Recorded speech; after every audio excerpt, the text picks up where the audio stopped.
ملک صاحب طبیعت کیسی ٹھیک ٹھاک ہے؟ بہت فرسٹ کلاس۔ یہ فرمائیں سر کہ فواد چودھری صاحب جو کہہ رہے ہیں کہ عدالتیں اگر رات کو کھلتی ہیں تو یہ کوئی اچھا میسج، اچھا تاثر نہیں جائے گا، اور اعظم سواتی کو جن عدالتوں سے، چونکہ وہ کہہ رہے ہیں تو میں کوٹ کر رہا ہوں، اگر وہاں سے ان کو ریلیف نہیں مل سکا، پھر ان کے جوڈیشل ریمانڈ میں توسیع پہ توسیع ہو رہی ہے، 75 سال کے بزرگ ہیں، لیکن یہاں پر اگر پی ڈی ایم کی خواہش پر عدالتیں کھل گئیں تو کیا میسج ہوگا؟ نہیں، وہ میسج کی جو آپ بات کر رہے ہیں، جس طرح آپ نے کہا جی اچھا تاثر نہیں جائے گا، مگر پاکستان کے اگر آپ 75 سالہ تاریخ دیکھیں تو اس میں اچھے تاثر کی کیئر کس نے کی ہے؟ دیکھیں بات تو سینسٹیوٹی کی ہے۔ یہاں پہ اگر آپ نے چھوٹا موٹا کوئی مطالبہ حکومت سے منوانا، آپ کو سڑکیں بند کرنی پڑتی ہیں، پورے شہر کی جب ٹریفک بند کرے تو پھر حکومت آتی ہے۔ تو میرا پوائنٹ یہ ہے کہ اگر وہ بڑا ان کی اپنا چودھری صاحب نے بڑے طریقے سے میسیج دیا ہے، میرا خیال ہے ہمارے یہاں جو پاکستان میں سب سے بڑا مسئلہ پولیٹیکل بن گیا وہ لیک آف کریڈیبلٹی ہے، ریاست کا، ریاستی اداروں کا، حکومت کا، حکمرانوں کا، کسی کی کریڈیبلٹی نہیں رہی، اور وہی کیاس ہے جو آپ کو ہر جگہ نظر آ رہا ہے، وہ سیاست میں نظر آ رہا ہے، وہ نظام میں نظر آ رہا ہے۔ دیکھیں عدالت نے کہا جی کل آپ الیکشن کرائیں، اب عدالت سے آگے تو اوپر اللہ بھی ہی ہے نا۔ جو آج ہی آپ کے وزیر داخلہ صاحب فوراً میڈیا پہ آ گئے، وہ کہتے ہیں جی میرے پاس وہ پولیس نہیں ہے، میں کوئی جادوگر ہوں، میں کل کس طرح الیکشن کرا دوں۔ تو بات جمہوریت کی ہے، 73 کے کانسٹیٹیوشن کی ہے، عوام سے آپ نے رائے لینی ہے، اور عوام کی رائے کی اتنی توہین ہوتی ہے پاکستان میں، کوئی یہ پہلی دفعہ نہیں ہوئی۔ تو میں سمجھتا ہوں ہماری جو 73 سے اگر آپ کانسٹیٹیوشن سے چلیں تو ہم مسلسل عوام کی توہین، تو بدلا کچھ بھی نہیں ہے، پرانا سب کچھ وہی چل رہا ہے۔ اعجاز چودھری صاحب پاکستان تحریک انصاف کے سینئر رہنما ہیں، سینیٹر ہیں، ہمارے ساتھ موجود ہیں، بہت شکریہ اعجاز چودھری صاحب۔ آپ چونکہ اعظم سواتی صاحب والے معاملے کو دیکھتے رہے ہیں، ان دا سینس کہ ہی از یور کولیگ سینیٹر، اور اس کے علاوہ جو احتجاج وغیرہ ہوتے رہے ہیں وہ آپ لیڈ کرتے رہے ہیں، اور اسلام آباد ہائی کورٹ سے جو ان کو ریلیف نہیں ملا وہ آپ دیکھتے رہے ہیں۔ فواد چودھری صاحب یہ کہہ رہے تھے کہ اگر الیکشنز کرانے کا جو حکم آیا اسلام آباد ہائی کورٹ کا، اس پر انٹرا کورٹ اپیل عدالتی ٹائم ختم ہونے کے بعد بھی سنی جاتی ہے تو پھر تاثر کوئی اچھا نہیں جائے گا، اور جیسے طاہر ملک صاحب کہہ رہے تھے کہ یہ تو انہوں نے بڑا ملفوف کر کے، شوگر کوٹ کر کے کہا ہے کہ تاثر اچھا نہیں جائے گا۔ کیا کامنٹ کریں گے اگر یہ ہوا تو؟ جی بہت شکریہ۔ میں آپ سے عرض کرتا ہوں کہ جس روز 9 اپریل تھی اور باہر پریزن وین آ گئی تھیں اور رات کو عدالت کھل گئی تھی، تو آپ نے دیکھا کتنا شدید رد عمل تھا۔ 10 اپریل کو پوری قوم نکل کر باہر آ گئی تھی۔ تو یہ بھی اسلام آباد کے عوام کا ایک بنیادی حق ہے کہ وہ انتخابات کے ذریعے اپنی مقامی حکومت کا فیصلہ کریں، اور یہاں پر کوئی 1.5 ماہ سے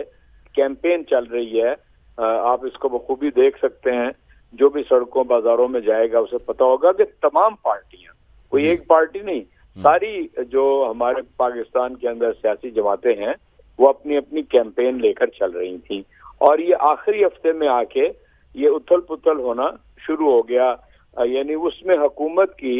جو پہل تھی وہ اس کے حلقے بڑھانے کے حوالے سے تھی، چنانچہ اس وقت حکومت کی نیت جو تھی نا وہ سامنے آ گئی تھی۔ چنانچہ ہم تو واضح طور پہ یہ بات کہتے ہیں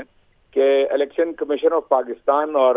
موجودہ حکومت یہ ہینڈ اینڈ گلوز ہیں، اور یہ یعنی ان کی جو ایک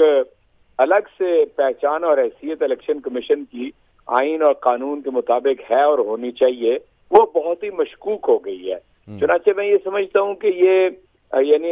اگر